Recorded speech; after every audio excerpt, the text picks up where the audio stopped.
Hi everyone, Dr. Lewis here. So this is just a quick little video to connect what we did in our first unit a bit more closely to what we are doing in our next couple of units. So we did start with a personal narrative, and some people don't necessarily see the connection between that and the more traditional academic writing that we'll be doing in some of our other units. So this is just a quick video to explain that connection and what you should bring from the personal narrative to these other units. So 5 reasons why we start with a personal narrative. So number 1 is the universal lesson or moral is similar to your thesis and argument for an academic paper. So we have this universal that's holding together the piece. And for the personal narrative, we call that a lesson or a moral, but you're going to have the same thing for all of your academic papers, that you have that argument that you're working toward proving that holds together all the separate pieces of your paper. So that thesis, that argument, that lesson or moral, those are similar moves that you insert into a paper or a personal narrative. Number 2, the detail you provide for the personal narrative is similar to the evidence and level of detail expected in academic writing. So part of the personal narrative was providing these little details that help bring your paper to life. That's the same thing that's going to be expected in academic writing. So you're expected to be very precise. You're expected to have evidence and details that you provide in order to prove your argument. Okay, number 3. You should be able to move between more detailed and universal statements. So with this one, I mean that you should feel comfortable having that overarching overall argument or lesson and having smaller bits and details and evidence that prove that argument. So feeling comfortable moving between here's my details and evidence and then here's what it proves.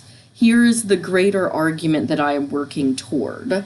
So here is my overall lesson or argument, and here are the bits and details and evidence that help prove that lesson or argument. So moving between the specific and detailed to more universal statements in a way that's comfortable and feels natural. Number 4, you will always need to consider connecting to an audience. This is maybe one of the most important ones because to a certain extent it's obvious in a personal narrative you have an audience that you want to connect to your piece. But sometimes with academic writing it feels like you're just writing in a cave, like there's nobody that's going to be reading it, or the only audience is me, whoever your professor is. But with academic writing, I want you to start considering that there is an audience that's considering what you're writing, that there are people who might read this and be interested in your academic argument.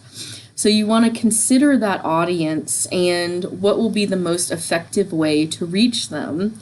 That with personal narrative, it was pathos. You can still use pathos in academic writing. And then, of course, there's logos, there's ethos, and we'll talk a little bit more about this as we proceed throughout the semester. But just keep in mind that there is an audience that you're always trying to connect to, no matter what you're writing. So, and number 5 is possibly maybe the second most important, or I don't want to rank them. It's important though. I want you to acknowledge and embrace your voice. So everyone has a unique writing style, tone, and perspective, and I don't want that to get lost when you're writing these other pieces. So academic writing does not mean eliminating every bit of personality or uniqueness about yourself that is there.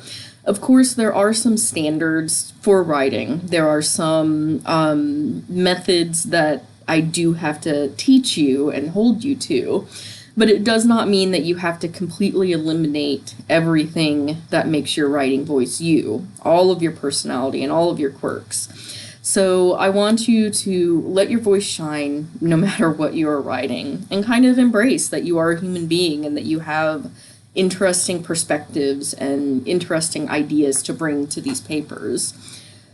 Okay, so I hope that this helped kind of thinking about as we move forward with the visual rhetoric paper and also thinking about what you can bring from that personal narrative, what you can learn from it, and bring both structurally and then also just in a way of thinking, about how to approach a written project, no matter the different prompts.